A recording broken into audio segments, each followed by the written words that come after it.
Magandang buhay! Today's episode, isa na namang napakadali at napakasimpleng ulam ang ating lulutuin na sigurado akong magugustuhan nyo. Napakadaling lutuin. Magluluto tayo ng chicken sotanghon.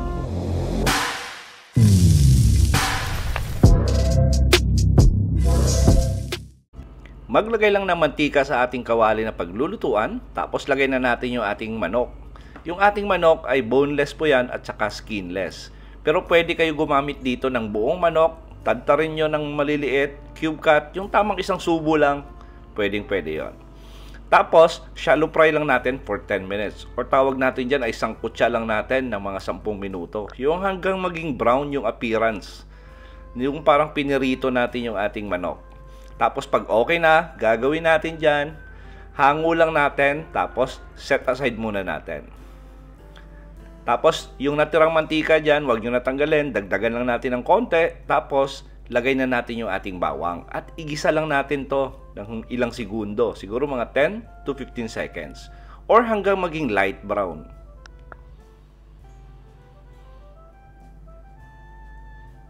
Tapos pag okay na yung bawang natin, sunod na natin yung ating sibuyas. At yung sibuyas natin ay hiniwa lang natin yan sa maliliit na dice. Tapos sangkutsa lang natin hanggang lumabas yung aroma o yung bango ng ating sibuyas or maging translucent yung appearance nito. And by the way, para sa kumpleto at tamang timbang ng ating recipe, sinulat ko po sa description box. Naglagay na rin tayo rito ng annatto powder or tawag dyan ay aswete powder. Ngayon kung meron kayong dried aswete seed, babad nyo sa mainit na tubig, tapos yun na yung pangsabaw nyo mamaya. Tapos binalik na natin yung ating pre-fried chicken. Ito yung sinangkutsa natin kanina ng 10 minuto. Tapos lagyan natin ng carrot strips. Haluin lang natin saglit. At yung recipe na to napakadaling sundan, napakadaling lutuin, pero napakasarap.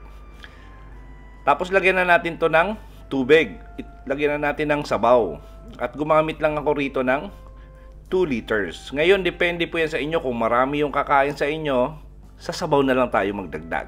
Doon na lang tayo magbawi pa ng dami para maraming mag-i-enjoy. Tapos lagay na tayo ng crushed black pepper.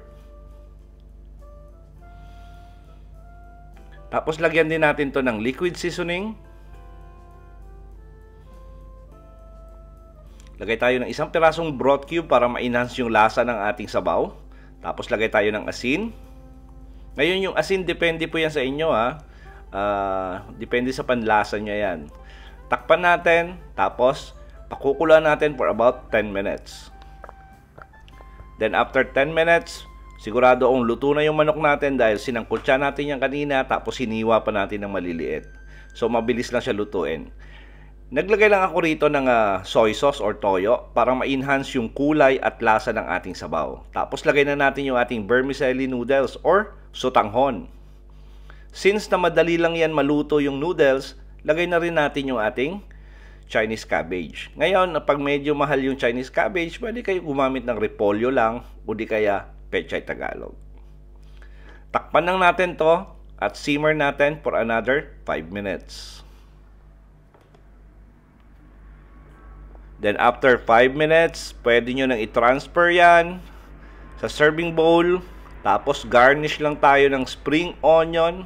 Nako, napakasarap. Hindi mo na kailangan ng kanin dito. Itong recipe na to, kompleto na.